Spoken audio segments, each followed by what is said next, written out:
చిటపట చినుకులు పడే కాలంలో వేడివేడిగా మొక్కజొన్న పొత్తులు తింటే ఆహా ఆ అనుభూతే వేరు. ఇప్పుడు ఆ పచ్చి కంకులకు బదులుగా తీపి కండలు కనపడుతున్నాయి. స్వీట్ కార్న్గా ఇది ఆదరణ పొందుతోంది.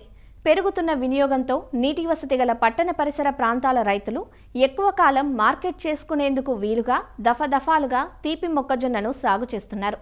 విత్తిన 70 రోజులకే పంట అంది రావడం సాధారణ మొక్కజొన్న సాగుతో పోలిస్తే 30 నుంచి 40 రోజుల ముందే పంట చేతికి వస్తుండటంతో పెట్టుబడితో పాటు రైతుకు సమయం కూడా కలిసొస్తోంది.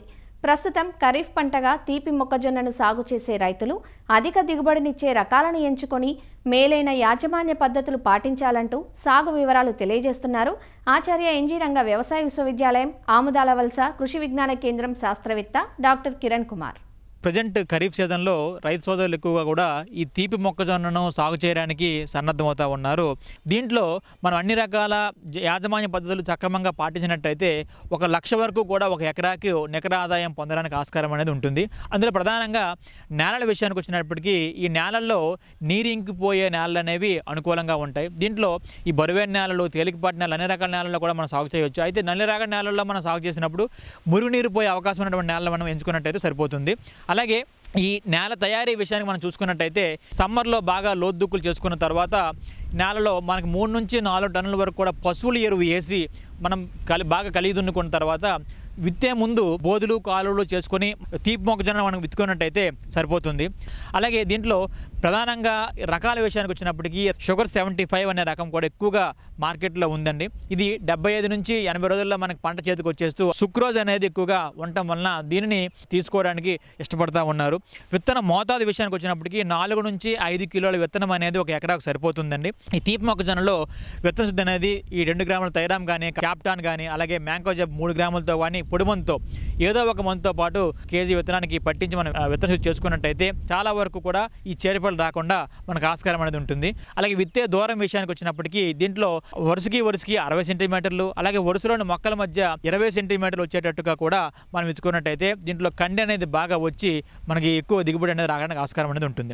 అలాగే కలుపు యాజమాన్యం విషయానికి వచ్చినట్టయితే పెండిమిథాలిన్ అనే మందుని 72 గంటల లోపు 1 లీటర్ 200 లీటర్ నీటిలో కలిపి మనం ఈ ఎకరా అంతా కూడా సమానంగా తెచ్చేటట్టు మనం పిచికారీ చేసినట్టయితే ఎటువంటి గడ్డి జాతి మొక్కలు కూడా రాకుండా మనం అరికట్టవచ్చు. అలాగే విత్తేసిన 15 నుంచి 18 రోజులకి ఎక్కువగా గడ్డి జాతి మొక్కలు, అలాగే ఈ వెడల్పాటి కలుపు మొక్కలు ఎక్కువగా వస్తాయి కనుక దానిని మనం నివారించాలంటే టెంబోట్రయోన్ అనే మందుని 115 ml, అలాగే దాంతోపాటు అట్రజిన్ అనే మందుని 400 గ్రాములు మిక్స్ చేసి మనం కొట్టినట్టయితే ఎకరా మొత్తానికి కూడా ఈ గడ్డి జాతి మొక్కలు, అలాగే వెడల్పాటి కలుపు మొక్కలు కూడా మనం నివారించవచ్చు.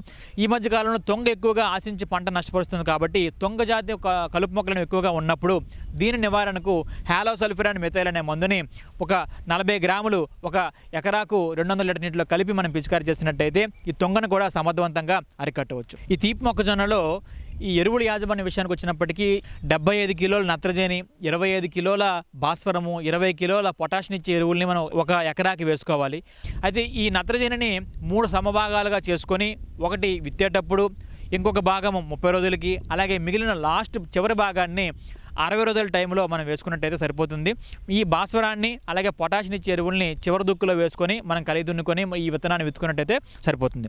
ఈ కండిలో చక్కెర శాతం ఎక్కువగా ఉండటం, అలాగే గింజ అనేది ఎక్కువగా నీటితో నిండి ఉండటం వలన నీటి తడులు అనేవి చాలా విరివిగా ఇవ్వాల్సి వస్తుంది. నేల తాలూకు స్వభావాన్ని బట్టి 7 నుంచి 10 రోజులు గ్యాప్ ఉండేట్టు మనం ఇచ్చుకున్నట్టయితే సరిపోతుంది. అందులో ప్రధానంగా పోత దశ, అలాగే గింజ పాలు పోసుకునే దశ అనేది తేమకు చాలా సున్నితంగా ఉంటాయి కనుక ఆ దశల్లో నీటి ఎద్దడికి గురి కాకుండా పంటను మనం చూసుకున్నట్టయితే సరిపోతుంది. అలాగే పురుగుల విషయానికి వచ్చినప్పటికీ ప్రధానంగా కూడా ఈ కత్తెర పురుగు, తీపి మొక్కజొన్నలో కూడా ఈ కత్తెర పురుగు ఎక్కువగా ఆశించి ఆకు మొత్తాన్ని తినేసి మధ్యలో ఉండే ఆ నడిమి ఈయనను వదిలేస్తూ ఉంటుంది.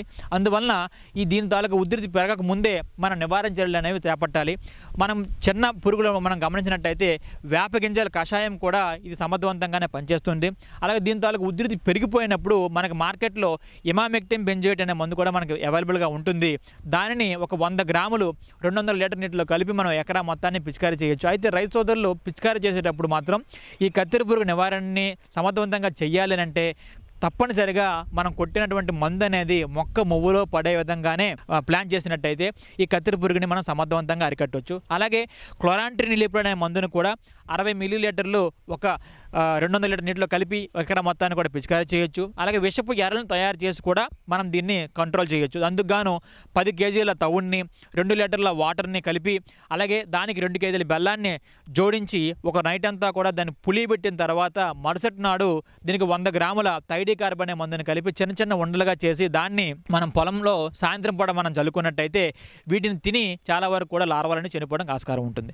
అలాగే స్టెమ్ బోరర్ విషయానికి వచ్చినప్పటికీ ఈ స్టెమ్ బోరర్ అనేది ఎక్కువగా కూడా ఈ పంట ఆకుల మీదనే ఎక్కువగా ఫస్ట్ ఆశించి చిన్న చిన్న హోల్స్ అంటే కన్నాలు పెట్టేస్తుంది. ఆ కన్నాలు పెట్టిన తర్వాత ఈ పురుగు అనేది క్రమేణా మొక్క మువ్వులోకి దిగిపోయి ఆ మువ్వుని కూడా తినేసి ఆ మువ్వు అంతటినీ కూడా మనం పీకేటప్పుడు ఏమవుతుందంటే సులువుగా బయటికి వచ్చేస్తుంది అనమాట. సో ఇది మేజర్గా కాండం తొలిచే పురుగు అనేది చేసినటువంటి ప్రధానమైన డ్యామేజ్.